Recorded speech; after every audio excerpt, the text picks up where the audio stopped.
Andy, how many selfies, how many autographs, how many shirts have you signed in the last 15 or 20 minutes or so? Yeah, a lot. But yeah, look, these guys come and support us every single week. Ever since I've been here for 9 years, I don't think, we've always played in front of a sellout crowd at Anfield. Our away ends have always been sold out. So, credit to them. They're the heartbeat of the club, and if you can give them a tiny little back by winning games and trying to win trophies, and then giving them your time, then that's what we'll do.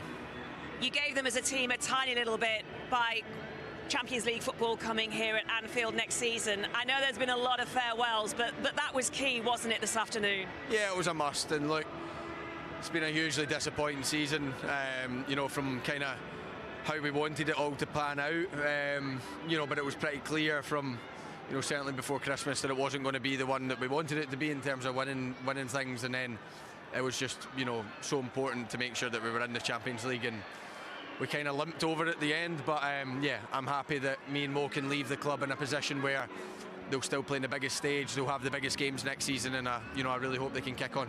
And it's a long way from when you and Mo first came to the club, when it was in a little bit of a rut, but the standards now have been set, haven't they? Yeah, of course. Look, when we first came in, it was a dream to win the Champions League or the Premier League. It wasn't an expectation. Now it's an expectation, and that's down to us lads that have brought success to this club. It's now an expectation that Liverpool are going to be at the top end of the league. They're going to be trying to fight for Champions Leagues or trophies and things like that. So credit to all the lads. Look at it, the reception. I think Jordan Henderson probably got me the most emotional all day.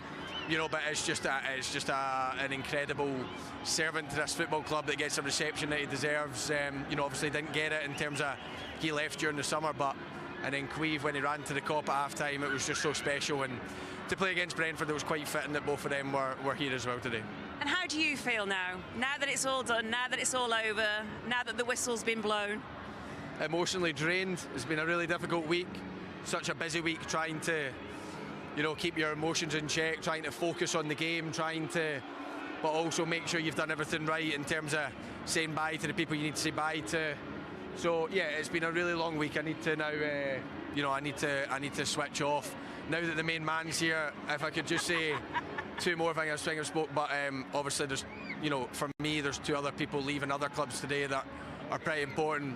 Pep Guardiola pushed us to completely new limits. I think both of us will agree with that, and probably we should have won more Premier Leagues if it wasn't for that man. So what a servant to Manchester City, and I wish him all the best. And finally, Seamus Coleman. I think when I was growing up, he was one of the Premier League fullbacks that was really at a very, very high level, and he was certainly a better bargain than me at 60 grand. And obviously he's leaving Everton, and yeah, he's been a fantastic servant for that football club, and I wish him all the best as well. Mo, how are you feeling? Sure. How many tears have you cried? I cried a lot. I think more than I did in my whole life, but it's very tough to leave a place like this. Also yesterday I cried a bit in the training ground. I'm not really emotional guy. You guys don't see that in the media that much. You always see me tough, aggressive, but inside me I think like a baby. It's very tricky. We lived our youth here, sharing everything from the beginning until the end. We wouldn't even dream of what we had. But we did it for this club. We put it back where it belongs. This is our message to the players in the dressing room. Look, like the club now is fighting for everything. The fans will not accept less than that. They don't care that much about the result. As long as you sweat and you give your blood here, they will love you forever. So this is my message to you guys. It's not about talent, it's about anything. Just like, this is why he's loved more than anyone probably, because he just gave it all in the field, and fans love him for that. So yeah, it's tricky to leave Liverpool, but this is life, and we have to move on. He was saying he was emotionally drained. I see him crying like once. He's really cold. I don't know what's going on with him. He's from Scotland. Yeah, I can see that. I can see that. No, he's very important for the team. He was very important for that period of time we had.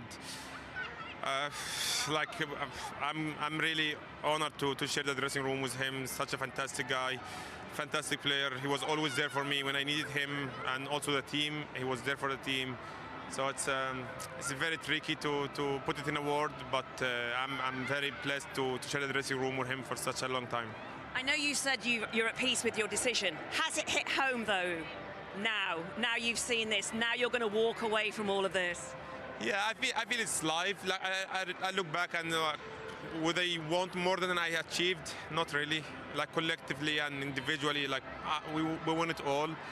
The most important thing when we're leaving, you get the receive like this today, like fans appreciate what you have done for the club, me and him. This is the most important thing. Like, it's not like, oh, come on, just go away, we don't want you anymore. No, you see the love from the fans. This is the most important thing for me. Will both of you, when you have that opportunity, will you look forward to coming back? Nope, I'm not coming back. You're definitely not coming back. Be far away from here. I'll get emotional every time I come back. I love everything about this place, to be fair. But I would love to come back, but I hope the team stay in a position that we are, like fighting for everything. This is what we've done for the last 10 years, basically. And yeah, I love the place, and I don't want people to get it wrong that I'm not like going back, because I know people they would like to twist this up. Nah, no. Just say it how it is. Yeah, yeah. I keep it this way.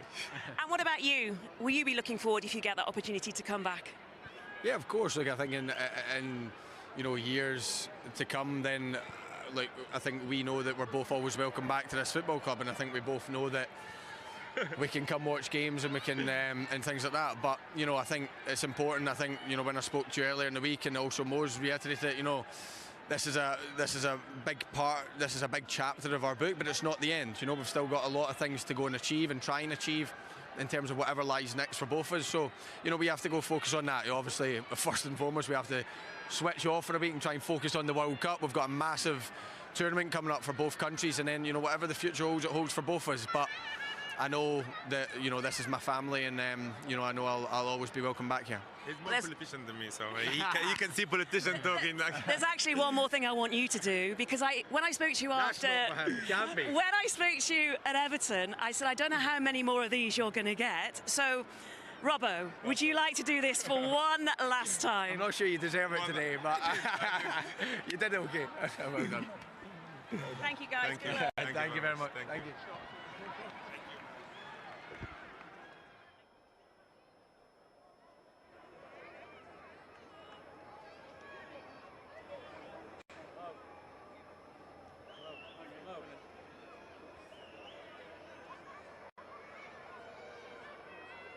Okay,